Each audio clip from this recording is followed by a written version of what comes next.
Itu sebelum memulai kegiatan kita, mari kita satukan hati, kita naikkan pujian syukur kita. Tapi sebelum dari itu, mari saya undang kita satu dalam doa. Kita berdoa. Allah Bapa kami dalam kerjaan surga, terima kasih Tuhan atas berkat penyertaan-Mu dan kasih setia-Mu yang selalu baru dan nyata dalam kehidupan kami. Tuhan, terima kasih Tuhan atas penyertaan-Mu Tuhan, kami bisa bangun pada pagi hari ini dengan tubuh yang sehat tanpa kekurangan satu apapun. Tuhan, pada pagi hari ini Tuhan kami akan memulai kegiatan kami, yaitu sarapan pagi bersama.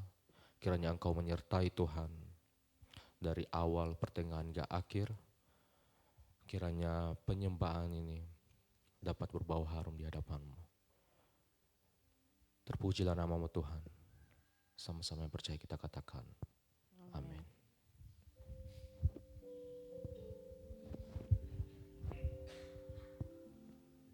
Mari kita naikkan pujian atas rasa syukur kita kepada Tuhan. Sebab Ia sungguh baik dalam kehidupan kita. Engkau yang tahu isi hati kami Tuhan. Engkau yang paling mengerti kami. Sama-sama kita katakan.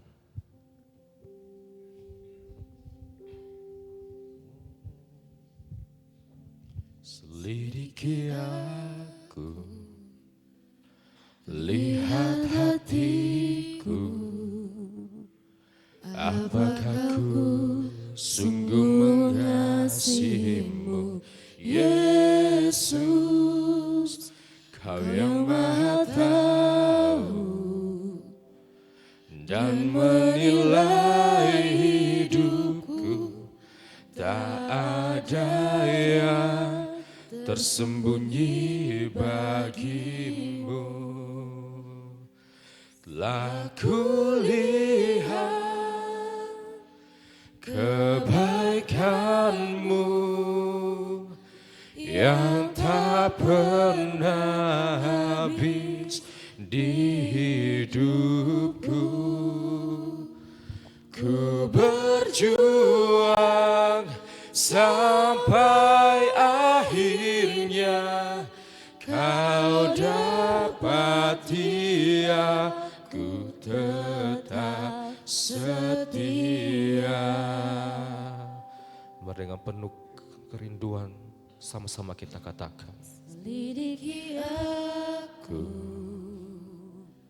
lihat hatiku, apakah ku sungguh mengasihimu, Yesus, Kau yang Maha tahu dan menilai hidupku, tak ada yang tersembunyi bagimu. Telah kulihat kebaikan-Mu yang tak pernah habis di hidupku. Ku berjuang sampai akhirnya Kau dapati aku tetap setia. Telah kulihat kebaikan-Mu, sungguh besar kebaikan-Mu dalam hidup kami Tuhan. Tak pernah habis di hidupku. Ku berjuang sampai akhirnya Kau dapati aku tetap setia. Telah kulihat kebaikan-Mu yang tak pernah habis di hidupku. Ku berjuang sampai akhirnya kau dapati aku tetap setia.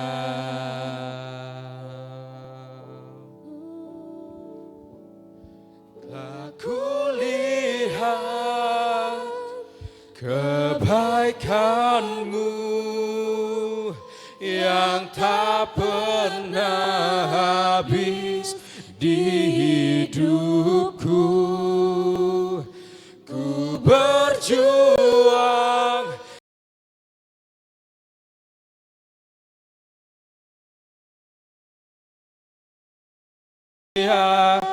ku tetap setia. Mari sembah Dia.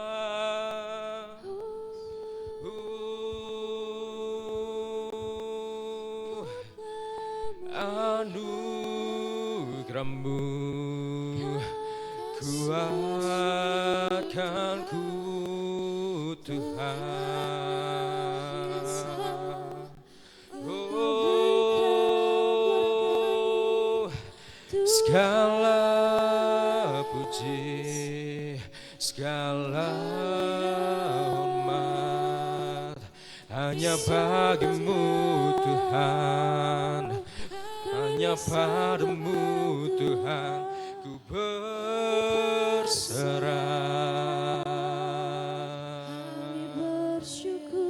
Ajaib perbuatan-Mu Tuhan, besar setia-Mu Tuhan. Kau terlebih besar, Kau terlebih besar, hanya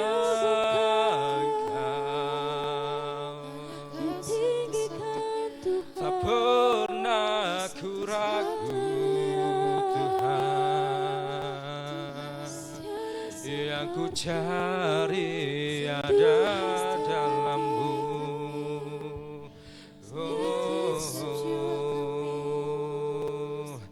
Kau sumber kekuatan dan sumber pengharapan di hidupku. Terpuji nama-Mu Tuhan, besar setia-Mu hanya padamu, hanya padamu Tuhan kami berserah, hanya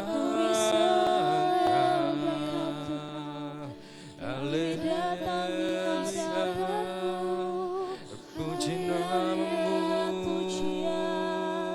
Tuhan. Oh, besar setia-Mu, tak pernah Kau tinggalkan kami berjalan sendiri, sebab Kau Allah setia di hidupku.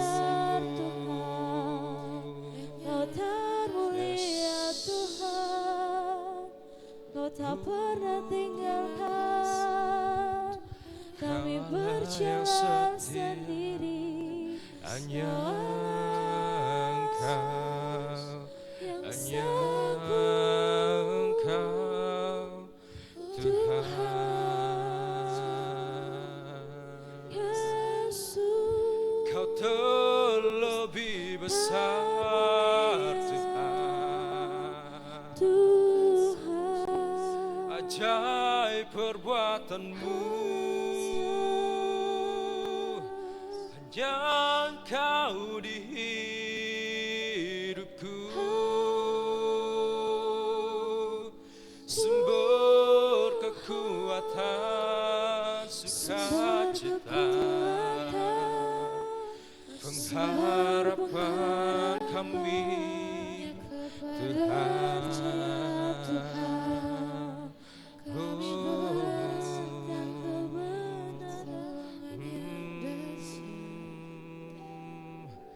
Hanya Engkau, Tuhan.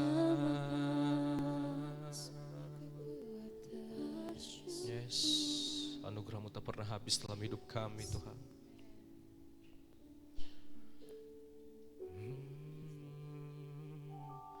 Seperti rusa yang haus,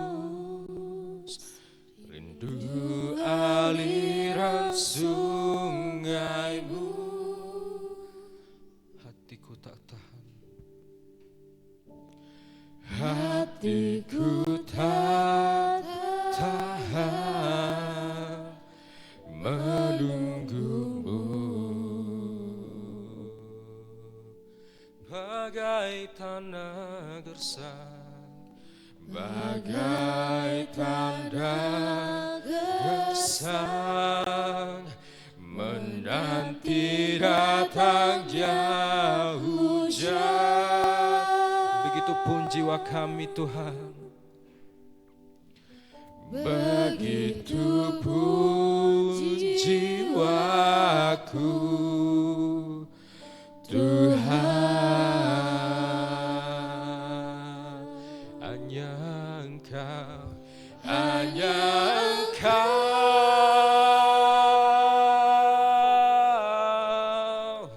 pribadi yang mengenal hatiku. Tiada yang tersembunyi bagimu, seluruh isi hatiku Kau tahu.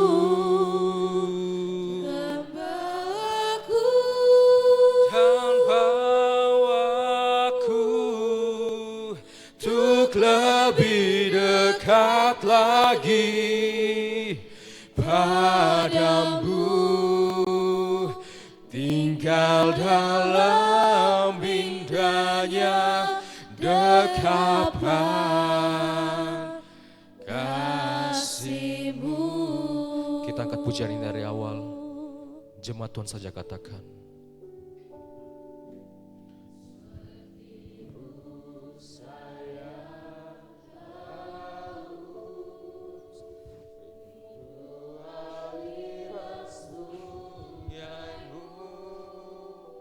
Begitupun hati kami, Tuhan.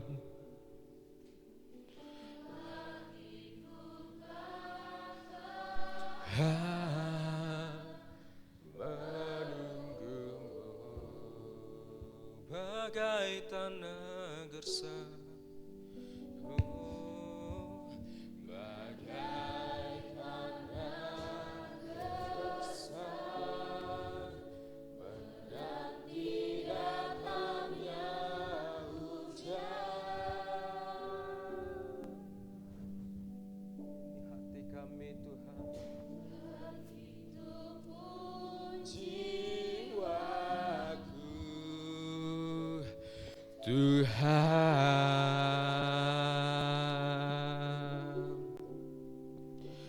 Hanya Engkau, hanya Engkau, pribadi yang mengenal hatiku. Tiada yang tersembunyi bagimu, seluruh isi hatiku Kau tahu. Dan bawaku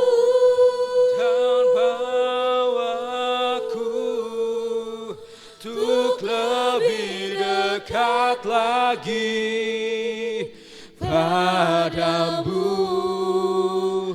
tinggal dalam indahnya dekapan kasih-Mu. Katakan hanya Engkau, hanya Engkau,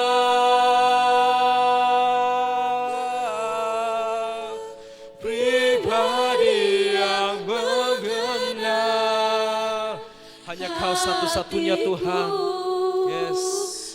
Tiada yang tersembunyi bagimu, seluruh isi hatiku Kau tahu, dan bawaku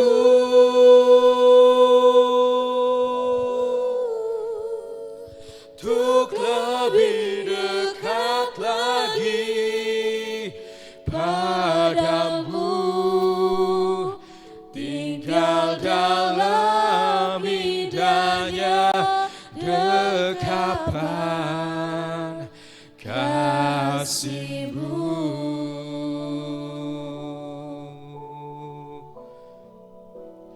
Hanya Engkau,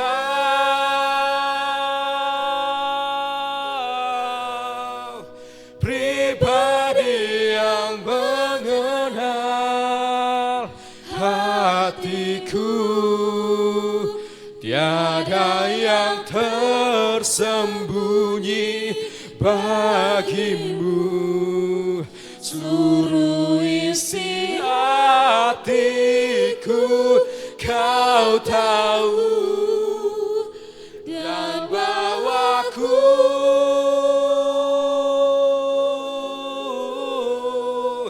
untuk lebih dekat lagi padamu, tinggal dalam indahnya dekapan kasih-Mu.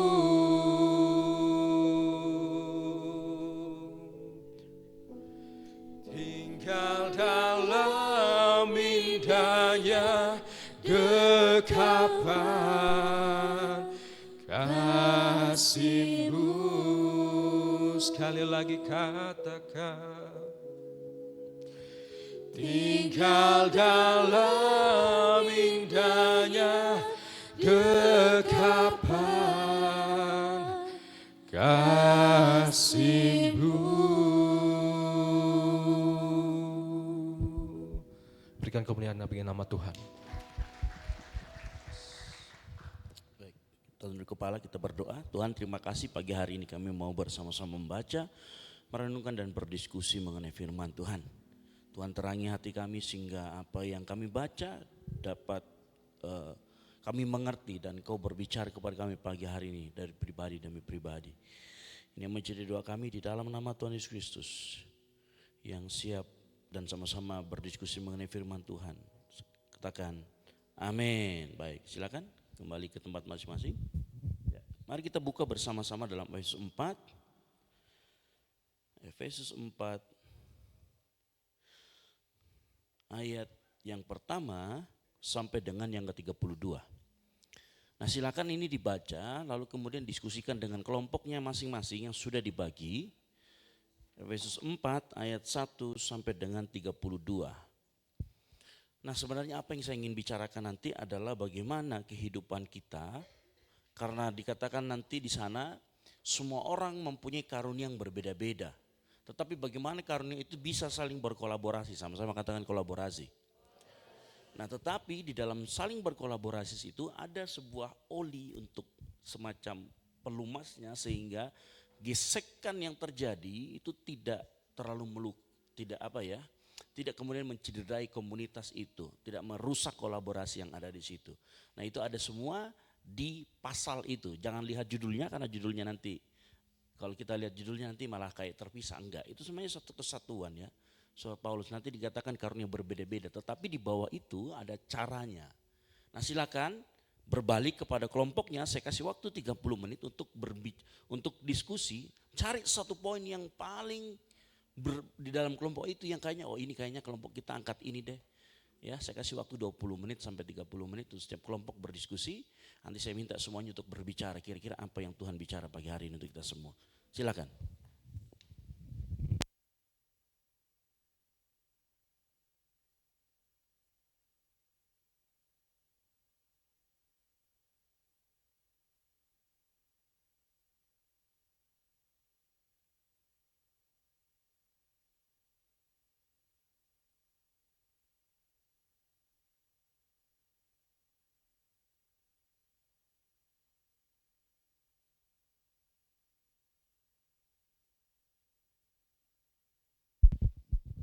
Jadi ingat ya, dibaca, lihat semua ayat itu, satu pasal itu adalah suatu kesatuan yang komprehensif, yang benar-benar utuh.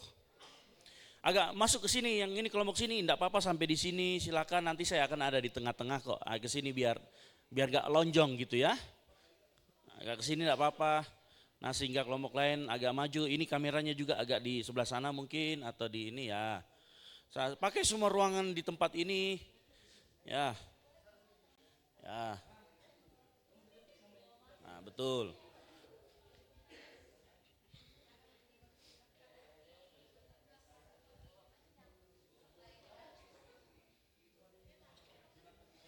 Ayo, ini pagi ini adalah pagi yang paling bagus untuk kita menajamkan pikiran kita ya.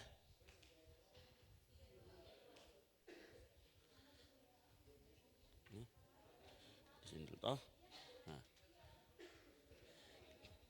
kalian boleh loh meluncur.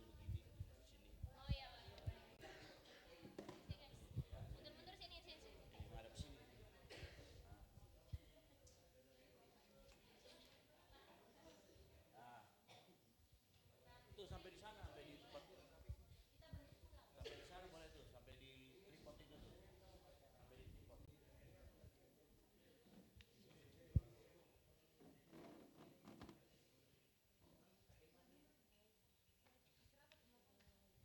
Lihat ya, jadi pasal itu bicara tentang keberagaman tubuh Kristus, tapi di bawahnya ya, di bawahnya itu adalah bagaimana cara kita berinteraksi sesama anggota tubuh Kristus. Sehingga nanti dengan cara interaksi yang ditunjukkan Paulus, kita bisa mengurangi gesekan satu dengan yang lain. Dan itu adalah cara interaksi yang terbaik yang Paulus nasihatkan kepada kita.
Oke, gimana? Terus lanjutkan, tinggal 10 menit lagi ya.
Oke, sudah? Sudah ya? Sudah? Oke. Oke, sudah, baik.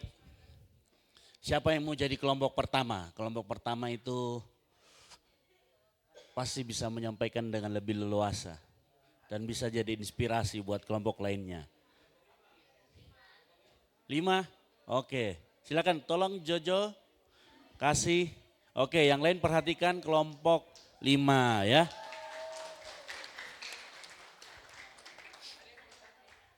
Iya. Oke, Agnes, silakan. Oke, yang lain mendengarkan?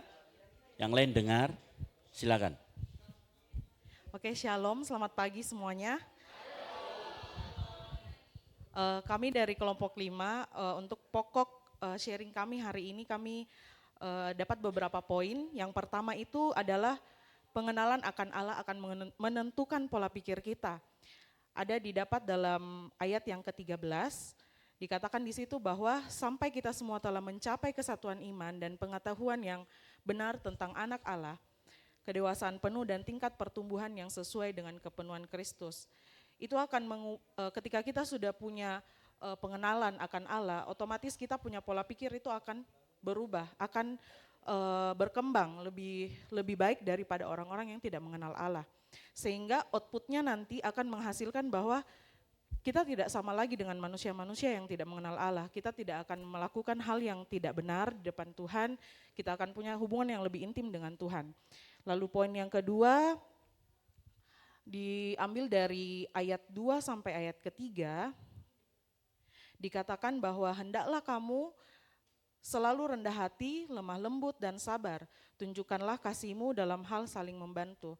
Kita dalam komunitas pastinya kita saling membantu dalam pertumbuhan akan pengenalan akan Allah.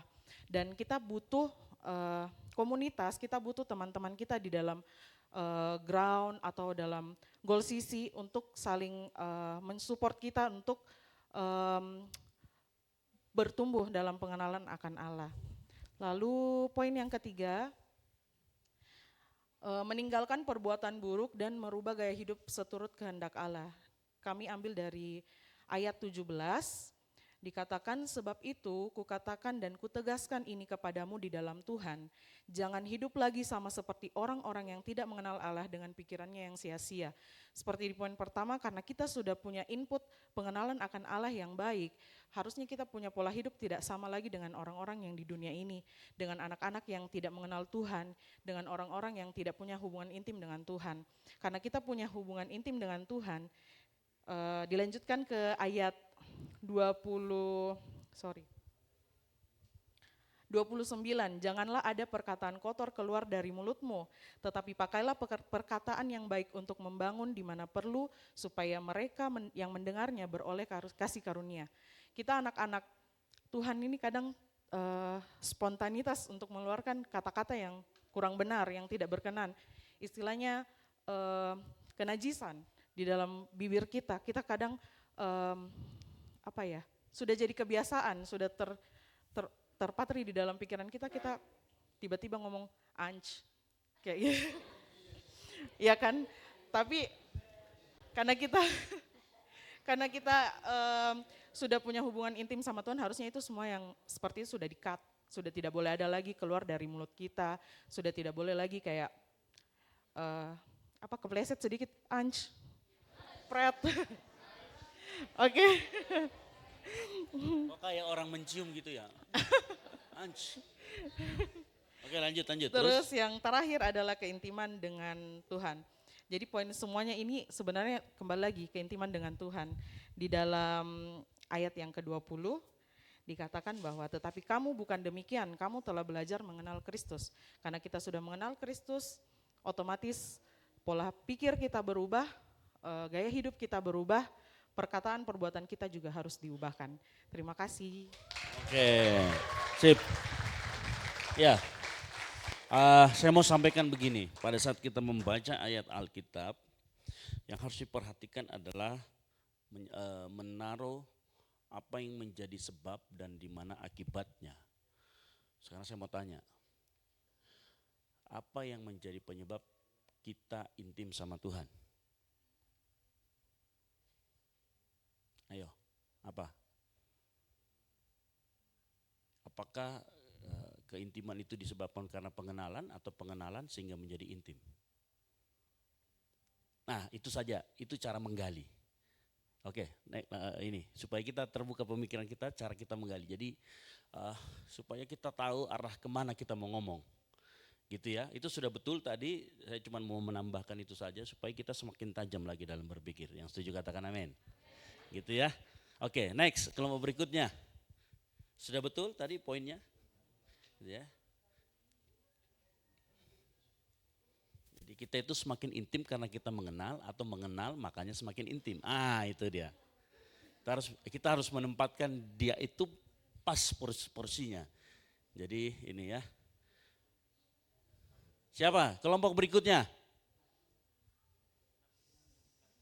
Kelompok 6, silakan. Kelompok 6. Mic-nya tolong. Mic Mohede ya. Siapa yang berbicara? Oke, luar biasa. Silakan bangkit berdiri, menyanyi dan kok nyanyi?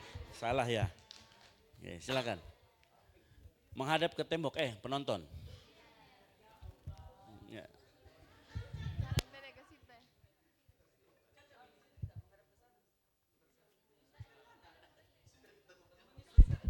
Oke. Shalom semuanya.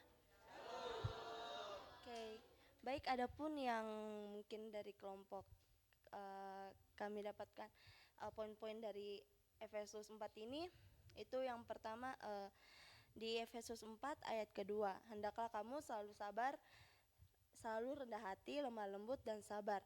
Tunjukkanlah kasihmu dalam hal saling membantu. Nah, di sini kita tuh sebagai anak-anak Tuhan Yesus, kita di situ harus memiliki yang namanya kesabaran yang mungkin kesabaran dalam hal apapun, dan kita juga harus rendah hati. Jangan pernah kita merasa kalau diri kita itu hebat dan merasa diri kita itu udah lebih di atas daripada orang-orang yang ada di sekitar kita. Adapun juga akan di ayat yang keempat, karena kita itu satu tubuh, satu roh. Jadi kita jangan pernah sebagai pelayannya Tuhan Yesus jangan pernah merasa kayak aku tuh hebatnya di sini. Jangan pernah kayak merasa kayak gue lebih hebat daripada kalian semua. Jangan pernah kayak begitu, kayak karena kita tuh tetap mau gimana pun kita tuh tetap satu tubuh, satu Roh Kudus. Oke, sama di ayat yang ke Efesus 4 ayat 13 sampai 15. Di sini itu kita kan kita mungkin di sini sudah bertumbuh kembang di dalam iman Kristus, dan jangan sampai iman kita ini tuh mudah terombang-ambing oleh pengajaran-pengajaran sesat yang mungkin bisa menghasut kita ke dalam jalan yang tidak benar atau meninggalkan Tuhan Yesus. Nah, makanya di ayat yang ke-15, tetapi dengan teguh berpegang kepada kebenaran di dalam kasih, kita bertumbuh di dalam segala hal ke arah Dia, Kristus yang adalah kepala.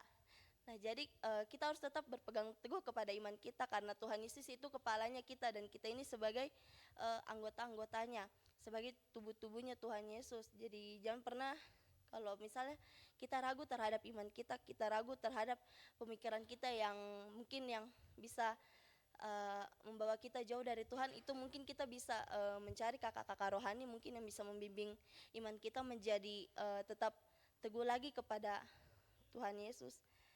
Dan yang satu lagi yang ayat terakhir itu di Efesus 4 ayat 32, tetapi hendaklah kamu ramah seorang terhadap yang lain, penuh kasih mesra dan saling mengampuni sebagaimana Allah di dalam Kristus telah mengampuni kita. Nah, di sini kita sebagai anak-anaknya Tuhan Yesus harus mempunyai rasa saling mengampuni terhadap satu sama lain. Kalau Tuhan Yesus saja mengampuni dosa kita, kenapa kita tidak bisa mengampuni dosanya teman-teman kita? Karena Tuhan Yesus saja sudah kayak menebus dosa kita, mengampuni segala hal kelakuan yang mungkin yang kita tidak sengaja buat Tuhan Yesus, membuat Tuhan Yesus kecewa. Nah, jadi kita harus mempunyai rasa saling mengampuni. Oke. Oke, cukup, terima kasih. Oke. Ya, saya nangkepnya kesabaran itu ternyata bukan hanya satu kali. Kesabaran itu ada di berbagai bidang. Contoh misalkan bidang keuangan, kita bisa sabar nggak? Kesabaran dalam bidang keuangan itu kita spend money buat apa? Contoh gitu ya. Lalu kesabaran dalam kita bidang hubungan kita dengan teman-teman kita, ya kesabaran dalam apa? Ya, jadi ada banyak kayaknya kesabaran, dan kesabaran itu diuji terus menerus. Saya pernah bilang kalau misalkan kita diuji sabar hari ini, besok ya diuji sabar lagi. Gitu ya. Semakin kita sabar semakin baik, ya. Nah, satu lagi saya kasih lagi tips. Pada saat kita membaca sebuah ayat, selalu perhatikan kata-kata apabila muncul kata ini. Sebab itu, ya, itu harus hati-hati. Yang harus dilihat itu adalah itunya itu menunjuk kemana, gitu ya. Atau misalkan muncul karena itu apa sih? Gitu ya, karena itu itunya apa? Supaya kita bisa lebih mengerti lebih terarah. Oke, next kelompok berikutnya. Silakan. 3. Oke, silakan 3. Kasih mic-nya dulu 3.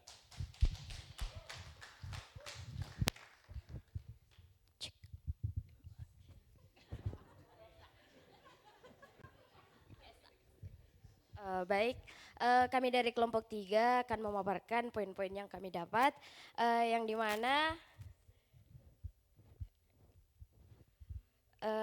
yang pertama itu kami dapat inti seluruh pembacaan yaitu implementasi kesatuan, tidak ada perluasan kerajaan Allah, kalau tidak ada kesatuan baru kita bisa memenuhi dan memperluas kerajaan Allah. Dan yang kedua itu kami dapat di ayat 3 yang berbunyi, dan berusahalah memelihara kesatuan roh oleh ikatan damai sejahtera. Maksudnya di sini yang kami ambil katanya itu berusahalah, yang dimana kita harus berusaha dan juga memiliki kesatuan hati agar kita semua memiliki kesatuan roh. Biar bukan hanya satu orang yang kita andalkan, tetapi bersama-sama berusaha memiliki kesatuan hati dan kesatuan roh. Dan yang ketiga itu ayat 13 dan 14 yang berbunyi, sampai kita semua telah mencapai kesatuan iman dan pengetahuan yang benar tentang anak Allah, kedewasaan penuh dan tingkat pertumbuhan yang sesuai dengan kepenuhan Kristus. Ayat 14, sehingga kita bukan lagi anak-anak yang diombang-ambingkan oleh rupa-rupa angin pengajaran, oleh permainan palsu manusia dalam kelicikan mereka yang menyesatkan. Ayat ini tentang analogi tubuh, seperti analogi organ. Jadi organ ini memiliki fungsi masing-masing untuk menopang tubuh kita agar berjalan dengan baik. Dan kalau ada satu yang tidak berjalan sesuai fungsinya, maka akan terjadi hal yang rusak atau gesekan yang tidak diinginkan.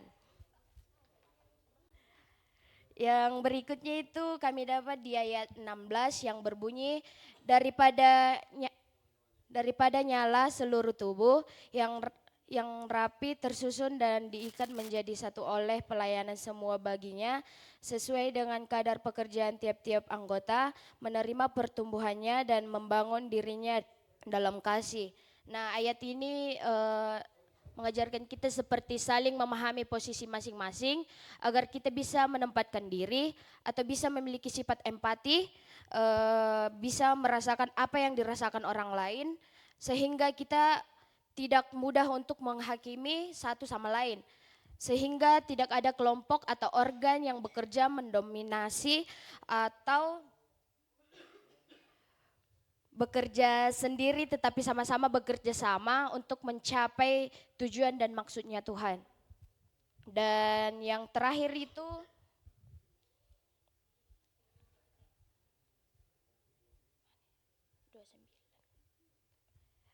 kami dapat di ayat 26 dan ayat 29 yang berbunyi, apabila kamu menjadi marah, janganlah kamu berbuat dosa. Janganlah matahari terbenam sebelum padam amarahmu. Dan ayat ke-29 yang berbunyi, janganlah ada perkataan kotor keluar dari mulutmu, tetapi pakailah perkataan yang baik untuk membangun di mana perlu, supaya mereka yang mendengarnya beroleh kasih karunia. Kedua ayat ini berbicara tentang talk less and listen more, yang dimana melatih diri untuk tidak emosi dan mampu menerapkan kasih Tuhan dalam hidup, bagaimana kita bisa mengendalikan diri. Ya, seperti itu dari kelompok 3. Oke, kasih tepuk tangan. Ya, luar biasa. Ada yang menarik, ayat 26, apabila kamu menjadi marah, janganlah kamu berbuat dosa. Jadi marah itu berbuat dosa atau tidak? Hah? Hah? Jadi kan dikatakan tadi, apabila kamu marah, janganlah kamu berbuat berarti marah dosa atau enggak?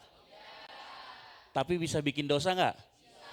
Iya, oke ya, ngerti ya. Nah, tips kedua, kalau kita membaca ayat seperti ini, ada enggak yang mengerti di Efesus 4 ayat 3, dan berusahalah memelihara kesatuan roh oleh ikatan damai sejahtera. Apa pengertiannya maksudnya? Nah, kan kita kesulitan kalau kita membaca terjemahan dari yang aslinya, TB-nya ya, terjemahan Indonesia Baru ya, bukan yang versi 2 yang lama. Tapi kalau kita nanti baca di dalam terjemahan yang lain, dia berkata begini. Dia berkata begini di versi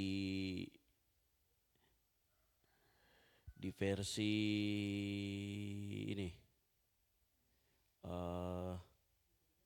Oke, sebentar. Oh, versi ini.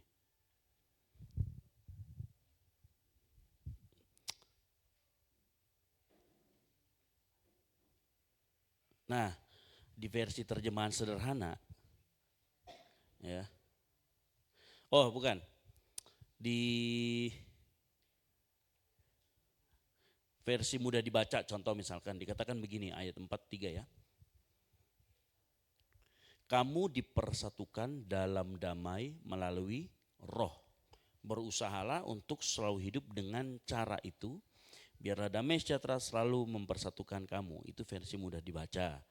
Kemudian kalau versi terjemah AYT, ayat yang hidup, ya Alkitab yang hidup, berusahalah sekuat tenaga untuk memelihara kesatuan roh dalam ikatan damai sejahtera. Dalam versi ayat yang hidup dikatakan, usahakanlah untuk selalu mengikuti pimpinan Roh Kudus bersama-sama, sehingga dengan demikian saudara sekalian hidup rukun. Ya. Jadi kita perlu membaca terjemahan-terjemahan yang lain supaya kita bisa mengerti. Gitu. Supaya kita bisa mengerti ini maksudnya ayat ini apa. Dan berusaha memelihara kesatuan roh. Ada faktanya, berarti kita itu dipersatukan oleh Roh Kudus. Walaupun kita berbeda. Yang membuat kita sama adalah karena Roh Kudus yang ada dalam kita itu adalah roh yang sama dari Tuhan. Dan begitu. Nah, tetapi kesatuan roh itu belum cukup untuk membuat kita kan gini, walaupun kita orang Kristen, lihat aja di gereja-gereja banyak kan, kalau majelis sama gerejanya lagi lagi rapat, kursi bisa melayang, gitu ya, meja bisa melayang, gitu. Walaupun sebenarnya kalau kita tanya, Anda nggak Roh Kudus dalam diri mereka? Ada, tetapi itu tidak dipelihara. Dan memelihara dalam kesatuan roh itu perlu diusahakan. Yang ngerti katakan amin. Keselamatan itu gratis, nggak perlu kita usahakan. Tetapi memelihara kesatuan, memelihara kehidupan yang rukun, itu kita harus usahakan. Nah, tetapi diusahakannya bukan dengan kedagingan kita, tetapi dengan apa tadi ada dikatakan. Karena itu buanglah. Bagaimana cara kita membuang semua keduniawian yang di bawah? Gitu ya, manusia baru. Kalau kita lihat di manusia baru, bagaimana caranya? Ya hiduplah dipimpin oleh Roh. Begitu. Oke, next ya, gitu aja ya. Jadi itu begitu caranya kita melihat terjemahan lain itu perlu supaya kita tahu alur cara pemikiran dari Paulus. Gitu. Oke, next, lomba berapa lagi? Oke, luar biasa. Kasih dulu mic-nya.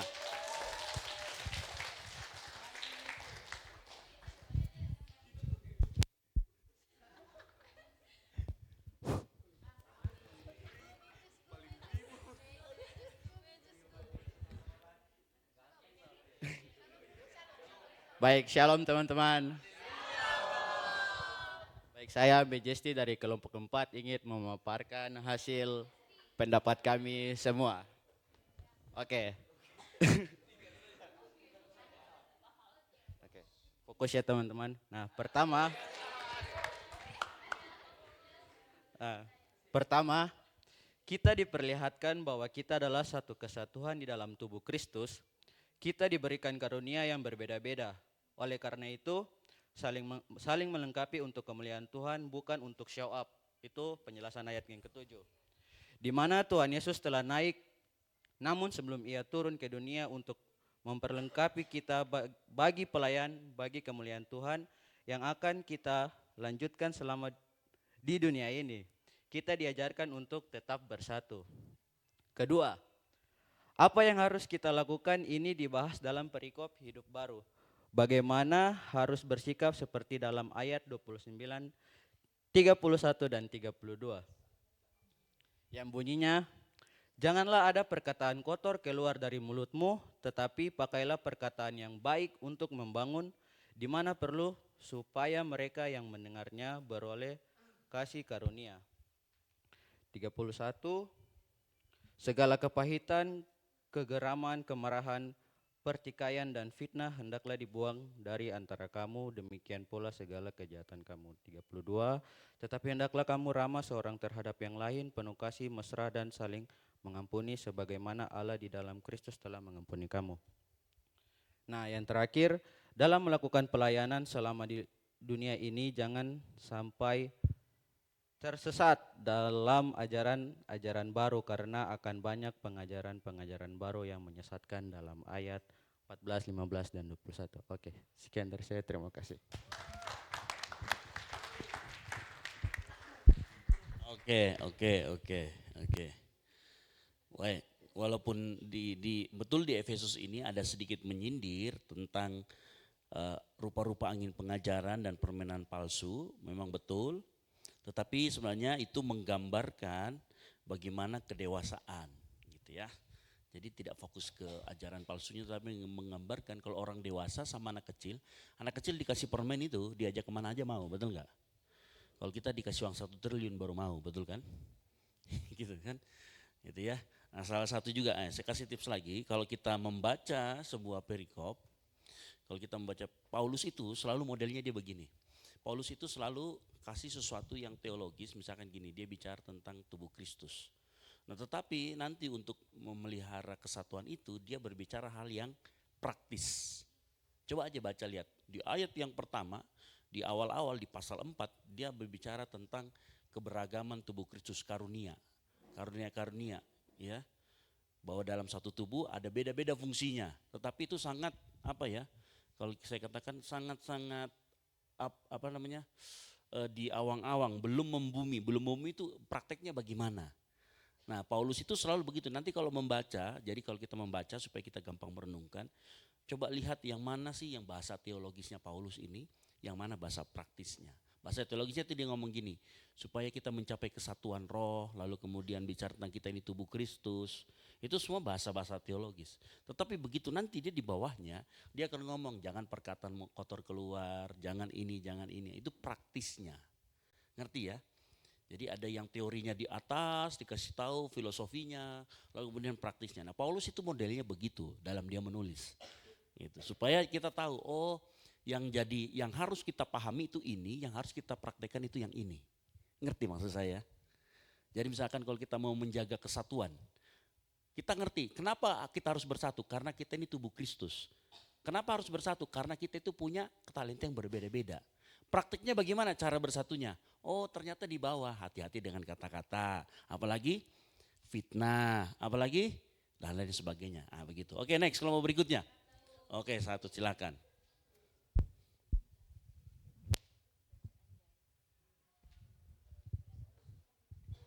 Shalom, selamat pagi. Di sini saya akan memaparkan mengenai hasil diskusi kelompok kami mengenai surat Efesus pasal 4 ayat 1 sampai 32. Dari ayat tersebut, salah satu poin yang kami ambil itu panggilan untuk hidup dalam kesatuan dan kematangan dalam Kristus. Pada bagian awal surat ini, yaitu Efesus pasal 4 ayat 1-16, kami diingatkan untuk hidup sesuai dengan panggilan mereka sebagai orang percaya, yaitu dengan rendah hati, lemah lembut, dan penuh kasih. Ditekankan pentingnya menjaga kesatuan dalam roh, karena hanya dalam kesatuan itulah tubuh Kristus dapat berkembang dengan baik. Di sini juga berbicara tentang pemberian karunia-karunia roh kepada setiap orang percaya untuk memperlengkapi kita dalam pekerjaan pelayanan agar kita dapat tumbuh dan mencapai kematangan dalam iman. Hal ini menunjukkan bahwa hidup sebagai orang Kristen bukan hanya soal iman pribadi, tetapi juga soal bagaimana kita hidup bersama sebagai tubuh Kristus, saling membangun dan memperlengkapi satu sama lain. Dengan bagaimana kita menerapkan itu melalui Efesus pasal 4 ayat 1-32, hidup dalam kasih, pengampunan, dan kesucian. Dalam ayat-ayat ini mendorong kita untuk menghindari kemarahan, pertikaian, dan kejahatan, bersikap baik hati dan penuh belas kasihan, saling mengampuni sebagaimana Allah mengampuni kita, menanggalkan manusia lama dan mengenakan manusia baru, membuang segala kepahitan, dendam, dan kemarahan, menghindari kata-kata kotor dan menyakiti hati, berbicara seperlunya supaya perkataan kita menolong orang lain, tidak lagi melakukan segala macam kejahatan, selalu baik, saling mengasihi, dan saling memaafkan, berjalan dalam kesucian, tidak seperti orang dunia. Poin ini mengajarkan kita untuk menjaga kesatuan di tengah perbedaan dan bertumbuh dalam iman melalui pelayanan bersama. Terima kasih. Iya gini ya, oke tepuk tangan luar biasa ya. Ini kayak saya kayak merangkum gitu ya, luar biasa sekali gitu ya. Gitu. Nah, adakah berikutnya kelompok berikutnya? Yang terakhir ya ini ya. Terakhir toh? Atau yang ada yang belum? Sudah semua atau tinggal 2 ini toh? Oke, silakan. Silakan.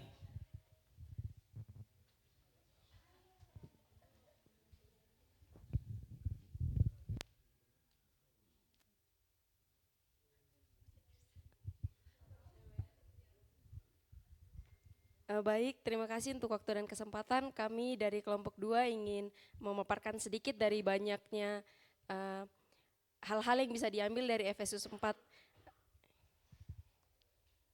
Di sini kami ambil dari ayat yang ketiga, yaitu berusaha untuk memelihara kesatuan. Tanpa adanya kesatuan pasti akan terpecah belah. Keselamatan telah diberi oleh Tuhan, sehingga kita perlu memelihara itu di dalam roh dan kebenaran. Kemudian berpegang teguh pada kebenaran di dalam kasih. Meninggalkan kehidupan lama itu tidak secara langsung. Orang akan meninggalkan keburukannya atau kebiasaan lamanya.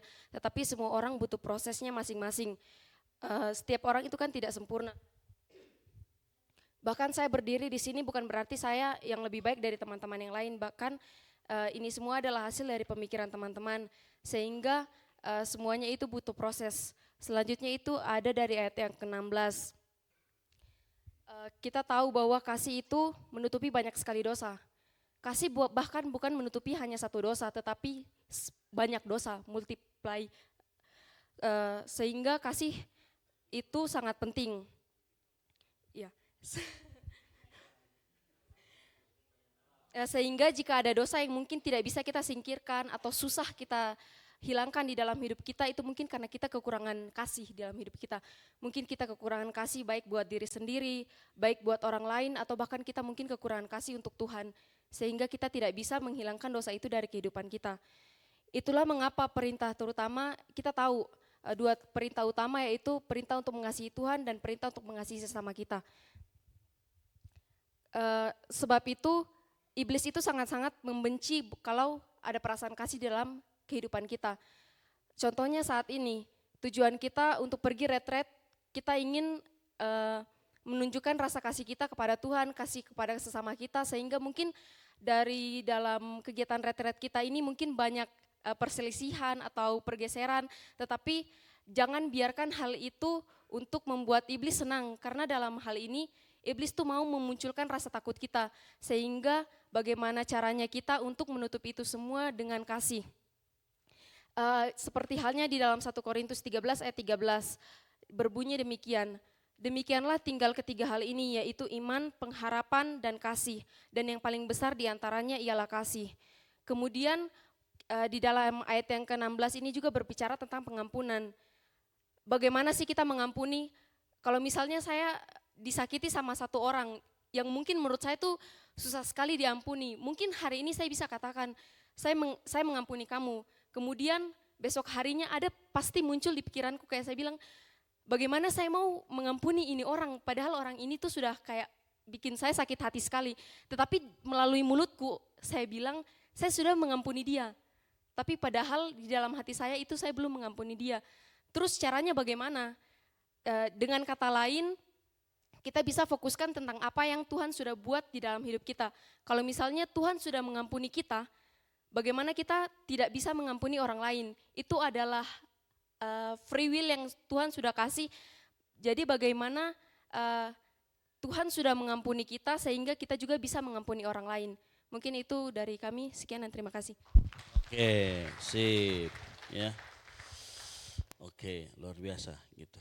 Baik, saya mau kasih tahu ini pola pemikirannya Paulus dari ayat yang pertama sampai dengan yang ke-16.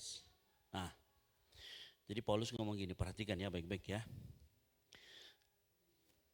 Yang pertama, Paulus menasihatkan ada dua hal di ayat per-2 dan ketiga. Hendaklah kamu rendah hati dan lemah lembut dan sabar. Tunjukkanlah kasihmu dalam hal saling membantu. Itu nasihat pertama. Tapi nasihat yang pertama itu sudah sangat aplikatif. Gitu ya, karena sudah ada kata sabar, rendah hati di sana. Gitu. Nah, dan berusahalah memelihara kesatuan roh. Itu ada dua. Jadi nasihat Paulus itu ada dua di pasal yang keempat ayat yang pertama. Ada dua. Yang pertama yaitu apa? Rendah hati, lemah lembut dan sabar. Tunjukkan kasih dalam hal saling membantu. Itu poinnya sendiri. Nanti di poin yang ketiga, poin yang kedua adalah dan berusahalah memelihara kesatuan roh. Nah, setelah itu mulai dari pasal ayat 3, 4 sampai dengan yang ke-16 itu bicara tentang yang tadi. Tentang berbicara tentang kesatuan roh. Nah, kenapa? Jadi kalau misalkan kita tulis ini ya, seandainya ada papan tulis, ini jadi Paulus itu punya 2 poin. 2 poin di kiri kanan. Nah, poin yang di sini itu berhenti sampai di situ, cuman di ngomong oke, ini sudah aplikatif, sabar, rendah hati sudah. Nah, poin yang di sini kesatuan disebutkan. Kenapa disebut dengan bersatu? Oh, bersatu itu karena kita itu tubuh Kristus. Nah, kalau di dalam tubuh Kristus itu punya keberagaman, keberagaman fungsi, keberagaman bentuk, keberagaman pemikiran dan lain sebagainya. Makanya karena dia beragam, makanya perlu dipelihara, namanya diusahakan kesatuannya. Begitu dia cara berpikirnya ya. Nah, dengan seperti itu, maka nanti sampai ayat 16 itu dia berbicara tentang poin yang kedua, tentang kesatuan tadi. Gitu. Nah, kenapa? Nanti diceritakan kesatuan itu karena perbedaan itu yang pertama gini, karena Tuhan ngasih kasih karunia, karunia yang berbeda-beda, walaupun tidak harus dengan karunia roh ya. Karunia roh itu wajib. Buah roh itu wajib, tetapi kalau karunia itu kan menurut pemberian Tuhan, itu terserah Tuhan mau ngasihnya seberapa banyak. Makanya karena pemberiannya itu berbeda-beda, makanya mereka harus saling berkolaborasi, harus saling mendukung satu sama lain supaya memelihara kesatuan yang tadi. Nah itu. Nah kalau kesatuan itu dipelihara secara terus-menerus, maka badannya sehat. Makanya dipakai kata pertumbuhan roh, kedewasaan roh dan pertumbuhan yang sesuai dengan kepenuhan Kristus. Nah itu maksudnya. Jadi kalau nanti cara berpikirnya, kalau kapan-kapan kita membaca sebuah perikop atau ayat, itu harus begitu, harus sistematis ya. Paulus bicara tentang 2 hal, ternyata lebih banyak Paulus berbicara tentang hal yang kedua, tentang kesatuan. Nah nanti di ayat yang ke-17, makanya karena ada 2 hal ini, 2 poin ini, makanya Paulus ngomong di ayat 17, jangan hidup lagi seperti orang yang tidak mengenal Allah dengan pikirannya ya sia-sia. Karena sebab 2 poin ini, karena Paulus menasihatkan itu, makanya jangan gaya hidupnya sama orang yang tidak kenal. Gitu. Nah nanti di ayat selanjutnya, apa sih yang tidak kenal? Seperti itu tadi, perasaan mereka telah tumpul dan lain sebagainya. Nah, ada satu poin di ayat 23 itu yang baik. Kapan kita dibaharui di dalam roh dan pikiran? Ini bisa jawab. Ini tambah-tambah poin buat jadi peserta terbaik. Catat ya, Caca. Nah kan, apa? Ada yang tahu kapan kita dibaharui di dalam roh dan pikiran?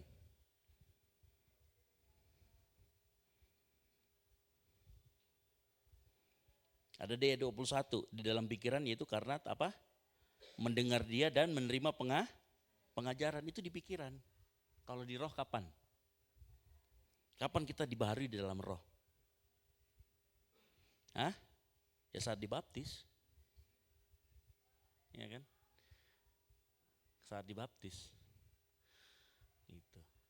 Saat dibaptis ada Roh Kudus dalam hati kita, ya dia harus membaharui dari dalam. Kemudian pikiran kita itu dengan cara apa? Pengenalan akan Tuhan.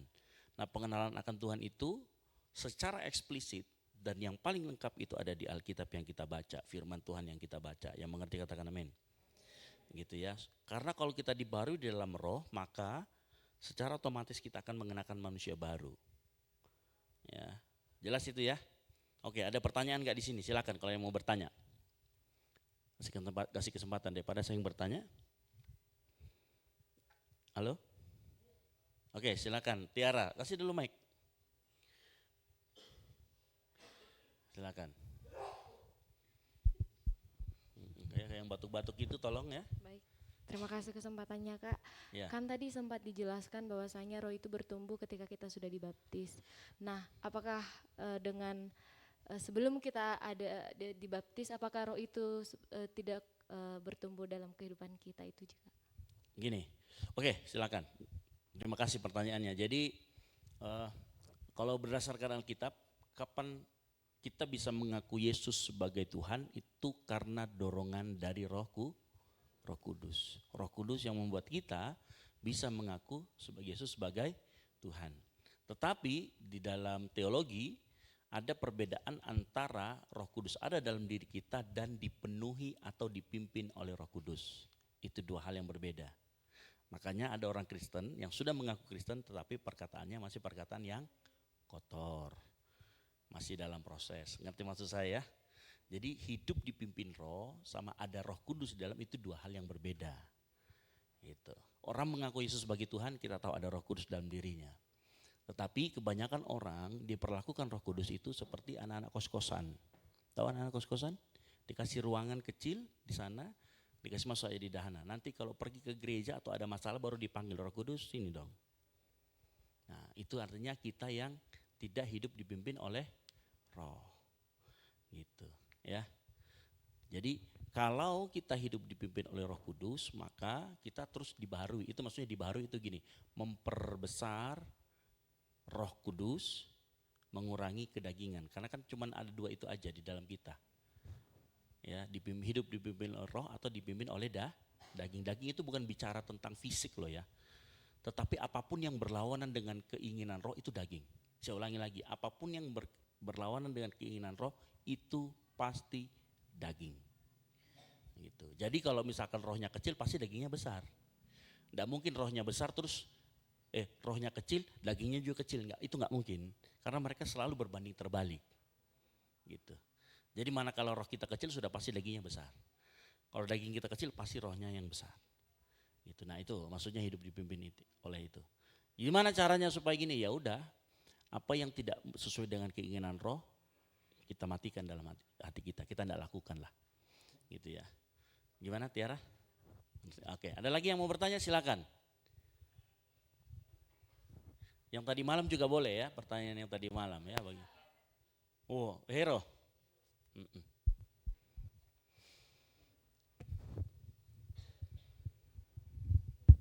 Baik, salam. Salam. Baik, terima kasih atas waktu yang telah diberikan kepada saya. Di sini termasuk saya juga dan ada beberapa orang yang keliru dalam soal satu kalimat ini. Di ayat 5, satu tujuan, satu iman dan satu baptisan. Tapi saya petik satu kalimat yaitu baptisan. Dan saya tidak terlepas dari singgungan pertanyaan tadi. Ada banyak orang yang hari ini bahwa setelah sudah dibaptis, dia jaminan untuk saya harus masuk surga.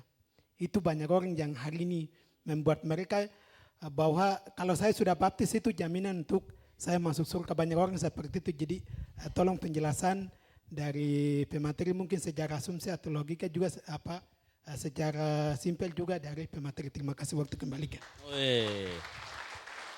Oke, pertanyaan bagus karena kan satu baptisan. Kata satu baptisan itu mengacu bukan kepada jumlah kita dibaptis berapa kali. Ada loh kemarin waktu saya mau baptis si Jesslyn nanya gini, Kak, saya mau dibaptis lagi boleh enggak? Saya sudah pernah dibaptis tapi pengen dibaptis lagi. Jawaban saya apa? Boleh, cuman apa gunanya? Nah itu kalau jadi baptisan kata satu itu bukan mengacu kepada jumlahnya atau frekuensinya, tetapi metodenya. Metode yang saya maksudkan di sini satu baptisan adalah harus membaptis orang di dalam nama Bapa, Putra dan ini berlaku di semua gereja, gitu ya. Ini berlaku di semua gereja, membaptis harus di dalam nama Bapa, Putra dan Roh Kudus. Dari mana kita tahu dalam nama Bapa, Putra dan Roh Kudus, bukan Putra Lulung dan Putra Wanto ya, gitu ya. Karena kalau misalkan kamu menyebutkan saya baptis kamu dalam nama Bapa, Putra, tapi pikiranmu dalam Putra dan Putra Lulung Manika, sudah sesat itu. Harus diulang lagi baptisannya. Gitu ya. Tetapi begini, waktu kita membaptis orang dalam nama Bapa, Putra dan Roh Kudus harus dalam pemahaman Tritunggal yang benar.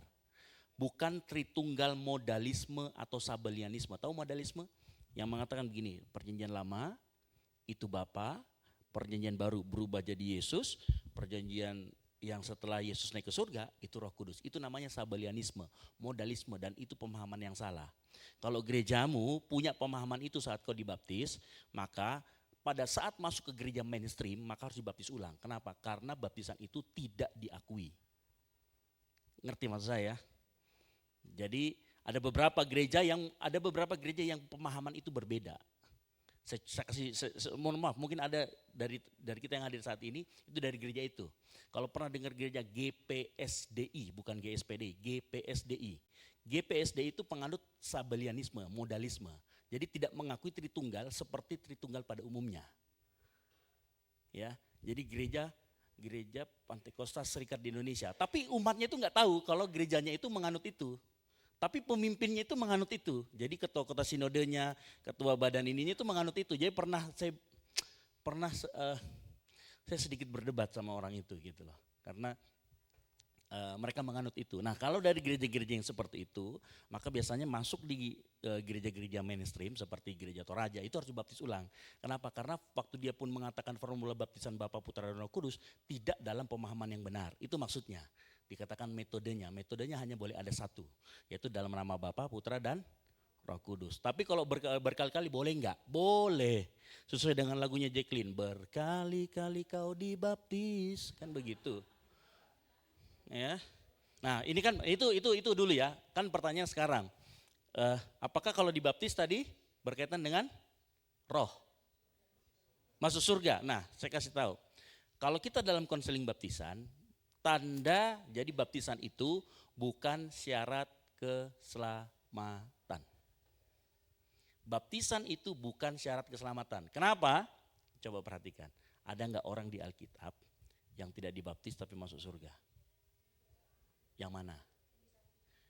Yang disalib ada di samping kiri Yesus. Samping kanan kan samping kiri. Gitu ya. Benar enggak?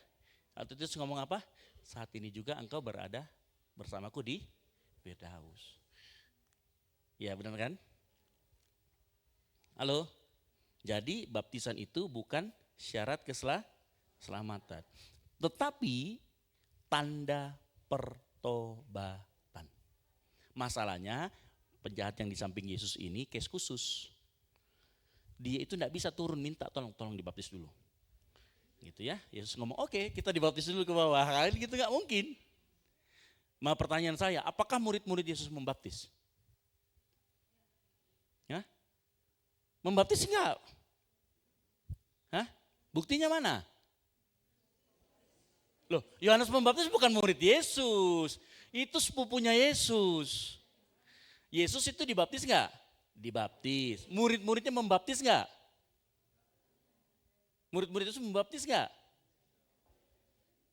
Hah? Oh? Membaptis lah. Murid-murid Yesus membaptis. Ingat setelah khotbah Petrus, berapa orang yang memberi diri baptis? 3.000 orang. Itu pertanyaan gampang banget. Murid-murid Yesus itu membaptis. Ingat kisah Petrus disuruh pergi ke Kornelius, ya, itu ngapain di situ? Main domino? Enggak lah, memberitakan Injil lalu membaptis orang. Jadi murid Yesus juga membaptis. Jadi maksudnya begini, kalau ada kesempatan dibaptis, beri diri dibaptis, begitu loh. Kalau ada kesempatan dibaptis, walaupun itu bukan syarat keselamatan, tetapi itu tanda pertobatan gitu. Nah, di dalam baptisan itu ada namanya misteri yang terjadi. Kenapa? Ini saya tidak membahas masalah percik atau dibaptis secara selam. Ya, saya nggak akan bahas itu karena di percik pun ada tradisi dari gereja purba melakukan itu dengan syarat dan ketentuan khusus. Ada. Gitu ya. Jadi bahkan kalau misalkan begini, ada pun gereja Katolik yang melakukan baptisan secara selam itu ada, saya lupa namanya, ordo apa, ada. Nah tetapi kenapa kalau kemudian di karismatik itu kemudian diselam, karena begini, waktu dia diselam itu seolah-olah ada yang mati di dalam, lalu kemudian bangkit. Itu menggambarkan tentang bagaimana Yesus mati dan bangkit. Memang tidak terjadi secara tubuh kita, tetapi di alam roh sana itu terjadi, ada sesuatu yang mati dan kemudian bangkit, itu baptisan. Ada sebuah misteri yang terjadi. Nah, kenapa medianya harus air? Ya karena kalau kita membaca sepanjang perjanjian lama, Allah itu selalu meriset sesuatu pasti dengan yang namanya air. Kapan terjadi? Waktu zaman Nuh. Benar gak? Nuh itu, bumi itu diriset loh. Serius. Nuh itu seolah-olah seperti Adam yang baru. Ngerti maksud saya? Kan gak ada lagi manusia hidup di dunia ini kecuali Nuh. Jadi Nuh itu kayak Adam, kembali lagi kayak Adam. Jadi waktu itu karena sudah jahat, Tuhan bilang, wah ini harus di reset nih, reset factory lagi kan begitu kan. Dikembalikan ke setelan pabrik. Makanya dipakai menggunakan media air. Dan caranya bagaimana? Semua bumi ditenggelamkan. Itu, jadi bumi itu pernah dibaptis satu kali, waktu zaman Nuh. Gitu. Nah itu makanya menggunakan media air. Begitu pertanyaan saya. Yang tahu jawab nanti ke saya ya, supaya saya kasih tahu ini salah satu peserta terbaik. Kapan air diciptakan?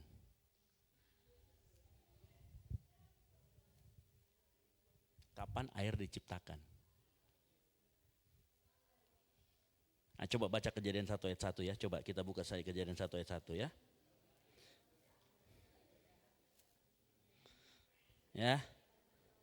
Sampai ayat kedua. Pada mulanya Allah menciptakan langit dan bumi. Bumi belum berbentuk dan gelap gulita menutupi samudera raya dan roh Allah melayang-layang di atas permukaan. Kapan air diciptakan? Ya silakan nanti berpikir ya, berpikir keras lah ya. Oke, ada lagi pertanyaan itu. Yang mau bertanya. Oke, silakan Wanti. Benar ya Wanti kan? Nah, kacamata saya agak buram.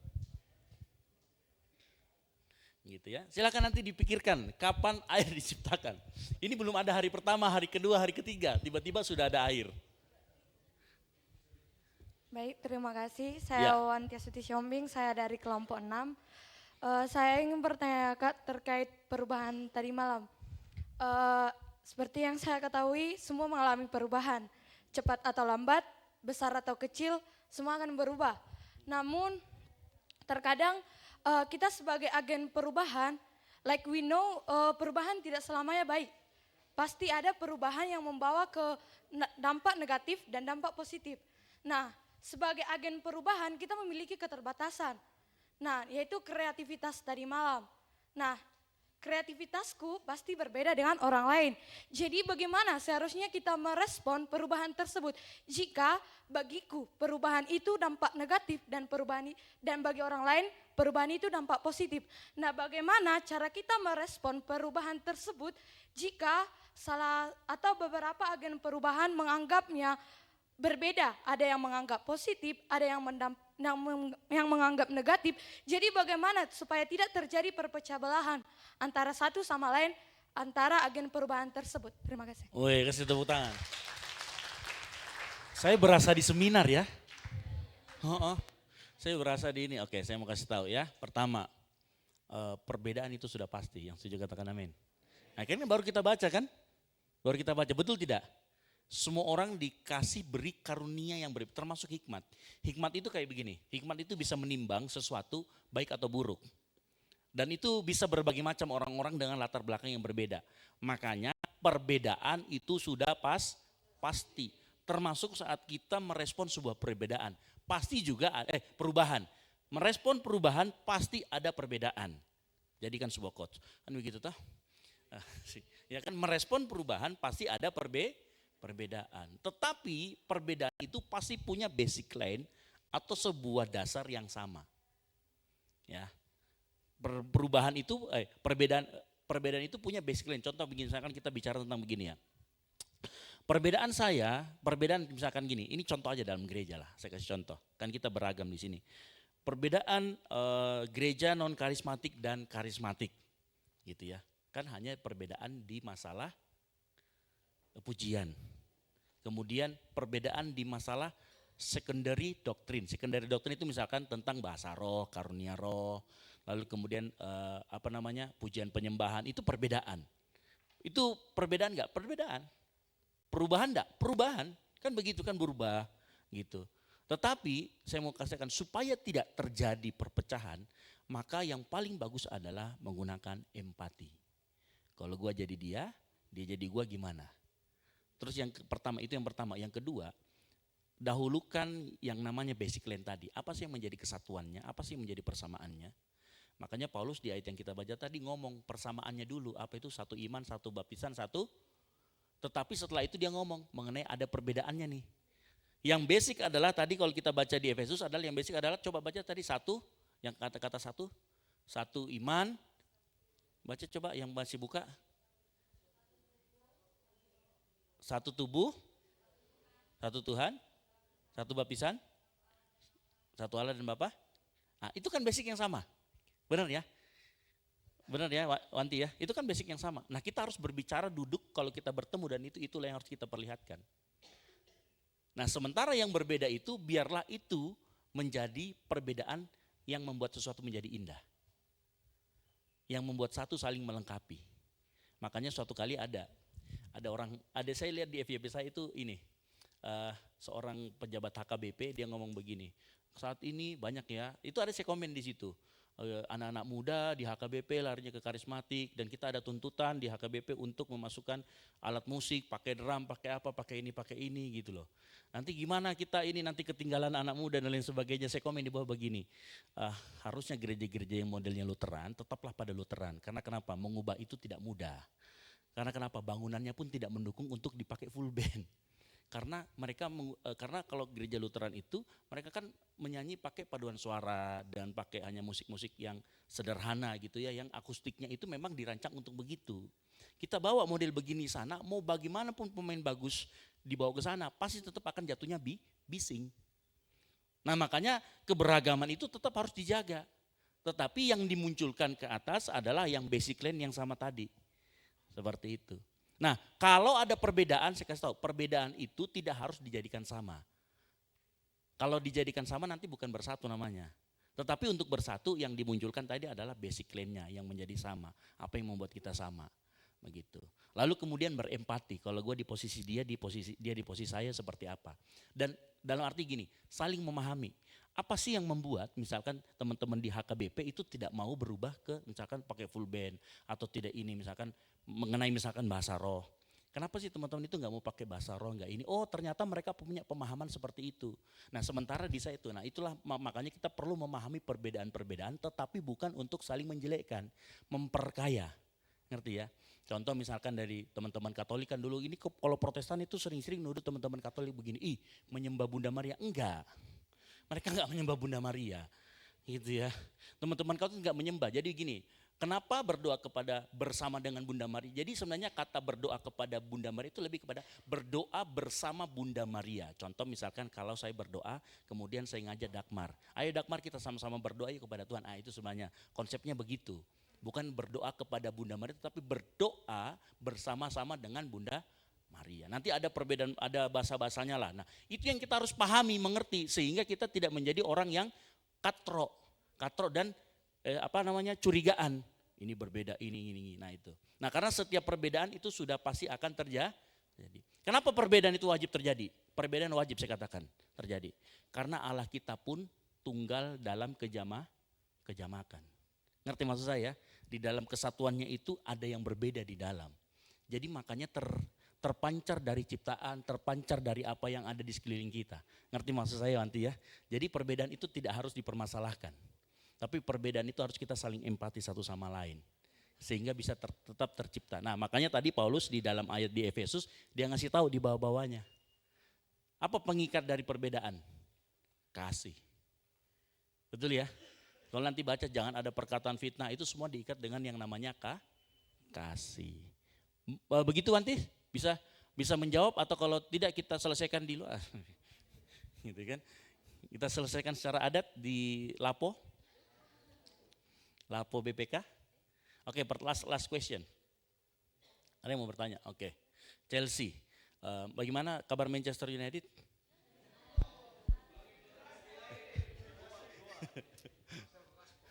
Oke. Ya Kak, di sini saya mau bertanya tentang terkait kemarahan. Oke. Tadi kan dibilang menurut bacaan tadi jika kamu marah janganlah kamu berbuat dosa. Pertanyaan saya, marah seperti apa yang membuat kita jatuh dalam dosa?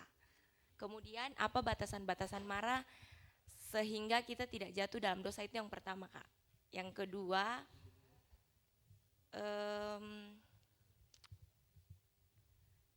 beberapa ayat tadi menekankan pengampunan. Apakah betul salah dua dosa yang tidak diampuni adalah kita tidak mengampuni orang lain? Seperti doa Bapa kami. Bukan Pak, bukan Kak. Bukan. Seperti tertulis dalam Matius 6 ayat Iya. 14 sampai 15. Oke, itu betul. Yang pertanyaan kedua itu betul. Kalau kita tidak mengampuni, kita nggak diampuni. Tetapi sebenarnya it's backwards. Harusnya begini. Jadi sebenarnya kata-kata itu saya jelaskan ya sebelum saya. Sudah selesai pertanyaannya? Sudah Kak, Oke, terima kasih. puji Tuhan. Jadi gini, itu berlaku backwards. Maksudnya gini, kenapa Tuhan ngomong kalau kamu tidak mengampuni, maka kamu tidak akan diampuni. Karena harusnya orang yang menerima pengampunan dari, ini ya, dengar baik-baik. Orang yang menerima pengampunan dari Tuhan, orang yang menerima pengampunan dari Tuhan, dan dia tahu pengampunan seperti apa yang dia terima, dia pasti akan mengampuni. Makanya keluar pernyataan Yesus, kalau kamu nggak mengampuni, kamu tidak akan diampuni. Itu sebenarnya berlaku seperti itu. Nanti tidak maksudnya. Makanya orang yang belum mengampuni, yang saya pertanyakan adalah kamu sudah terima pengampunan dari Yesus atau belum? Takutnya belum. Kan begitu. Gitu ya. Nah terus yang kedua, kadang-kadang orang nggak bisa membedakan yang mana kepercayaan, yang mana memaafkan. Ya, kita nggak bisa membedakan itu. Memberi pengampunan itu harus sesegera mungkin, memaafkan itu segera mungkin, tapi membangun kepercayaan itu tidak bisa instan, karena kepercayaan itu dibangun pelan-pelan. Jadi kalau yang pacaran, contoh misalkan cowoknya kedapatan jalan sama cewek lain, bohong, bilangnya tidur, padahal pergi ngelayapan, gitu ya. Sekarang saya mau tanya, jangan sebut nama, Kenneth, gitu ya. Tapi gini ya, itu kan coba deh. Setelah itu misalkan ditanya sama ceweknya, Kak, sayang kau di mana? Lagi di rumah. Pasti bilang, kau bale-bale. Itu artinya dia sedang membangun kepercayaan, benar nggak? Nah biasanya orang yang berbuat salah itu berpikir bahwa kalau sudah dimaafkan, berarti kepercayaannya kembali. Enggak. Ya kamu harus bangun lagi dari awal, karena kepercayaan itu sudah dihancurkan. Ngerti maksudnya ya? Nah orang yang berbuat salah ini jangan nanti dia lebih ngambek daripada orang yang nggak salah gitu loh, yang dia bikin salah gitu ya. Misalkan yang tadi, yang cowoknya kamu sekarang nggak percayaan, malah lebih galakan dia daripada lebih galakan yang dihianatin, kan begitu. Atau yang dibohongin. Nah itu kan kita harus mengerti di titik itu. Gitu. Kenapa kita perbedaan antara mengampuni dan memberi kepercayaan gitu ya. Makanya hati-hati di dalam kita berbohong dan lain sebagainya, itu bukan masalah memaafkan atau mengampuni saja, itu multidimensi. Karena itu sudah berbicara tentang kepercayaan. Nah, kepercayaan itu dibangun, sekali lagi, kepercayaan itu dibangun dan selalu membutuhkan waktu. Kepercayaan yang sudah dihancurkan, waktu untuk dibangun kembali bisa 2 kali lipat daripada waktu di awal. Kalau kita PDKT-nya ibarat ya, PDKT-nya itu untuk membangun kepercayaan 3 bulan, kalau dihancurkan bisa 1 tahun. Membangun lagi baru hilang. Ngerti ya? Gitu ya. Makanya jangan kemudian kita bilang, biasanya kan yang salah, dia nggak mengampuni, buktinya saya masih dicurigain terus. Enggak, kamu itu sudah diampunin, cuman wajar lah kalau kamu kan, ngerti maksud saya ya. Jadi membangun kepercayaan itu berbeda dengan mengampuni. Gitu. Tetapi alangkah lebih baiknya kalau kita sudah mengampuni dan betul-betul beres, ya sudah, kembalikan kepercayaan itu seperti sedia kala. Nah, itu yang pertama. Terus yang kedua, marah bagaimana yang apa? Yang tidak membuat kita dosa. Gitu ya. Sebenarnya simpel sih, tahu dulu tujuannya marah apa. Yang kedua, objek yang kita mau marahin siapa. Gitu ya. Terus cara menyampaikannya seperti apa.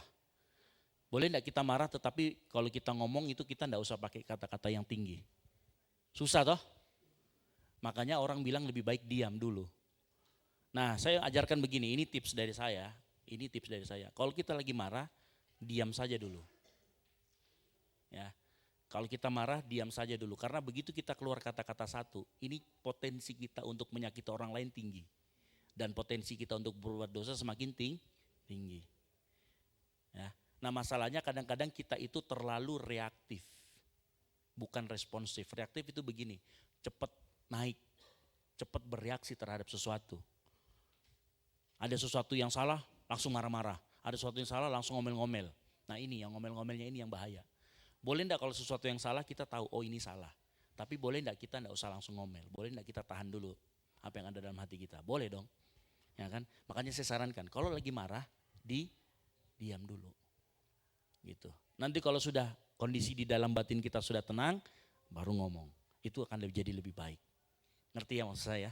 Jadi batasannya itu gampang kok, simple kok. Untuk apa kita marah, terus yang kedua, cara kita marah menyakiti orang enggak? Gitu. Nah, mungkin kita berkata, tapi Tuhan Yesus Kak, Tuhan Yesus itu loh banting-banting begini, gitu ya. Bagaimana itu? Ada yang bisa jawab enggak? Tuhan Yesus loh marah di bait Allah. Dia membanting, bikin pecut lagi, bikin apa namanya? Dia mengusir semua. Kenapa ayo? Kira-kira? Iya tahu. Iya saya tahu dia ada yang berjualan. Tapi kasusnya di sini Tuhan Yesus marah membanting, membalikkan meja-meja penukar uang dan lain sebagainya. Kira-kira gimana itu? Kenapa? Apa kira? Tujuan marahnya kenapa? Ekspresi marahnya benar atau enggak Tuhan Yesus? Kenapa benar? Karena dia Tuhan Yesus.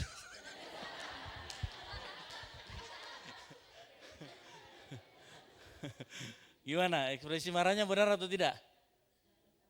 Saya bilang sih benar ya, karena Tuhan Yesus kan begitu. Tapi benar, serius. Jadi Tuhan Yesus itu tahu isi hatinya manusia, makanya gini, waktu dia membalikkan, tidak ada yang ngejar-ngejar dia. Karena orang-orang tahu itu dia salah memang. Gitu loh. Ngerti maksudku ya? Gitu. Kalau buat saya Tuhan Yesus itu marahnya sudah benar, ekspresinya pun benar.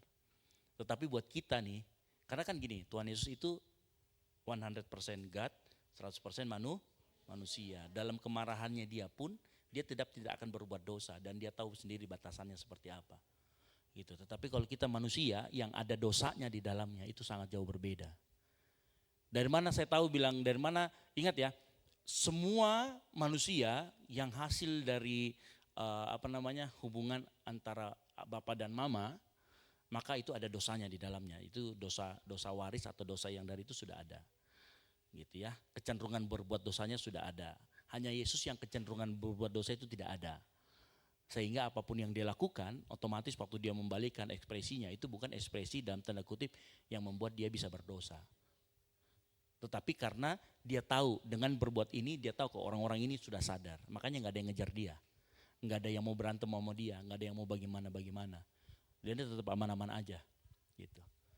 Oke, MU lagi. Chelsea. Ya, semoga Chelsea menang lawan MU. Amin, kan. Oke ya, udah ya. Nanti kita akan lanjutkan lagi kalau ada pertanyaan, nanti sesi enggak ada sih. Ya nantilah sesi saya yang kedua nanti saya akan percepat ininya. Tuh kan sudah diinikin habis. Oke. Habis makanannya? Oh, waktunya.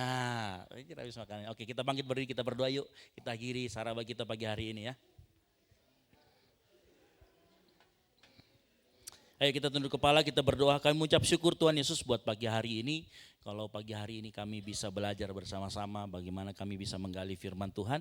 Bagaimana kami bisa mencari sesuatu di dalam firman yang kami baca pagi hari ini. Tuhan, hamba-Mu berdoa biar apapun yang kami lakukan pagi hari ini tidak hanya sampai di sini. Tapi kami juga lakukan di rumah kami, dimanapun kami berada supaya iman kami terus bertumbuh. Terima kasih Tuhan Yesus buat penyertaan-Mu.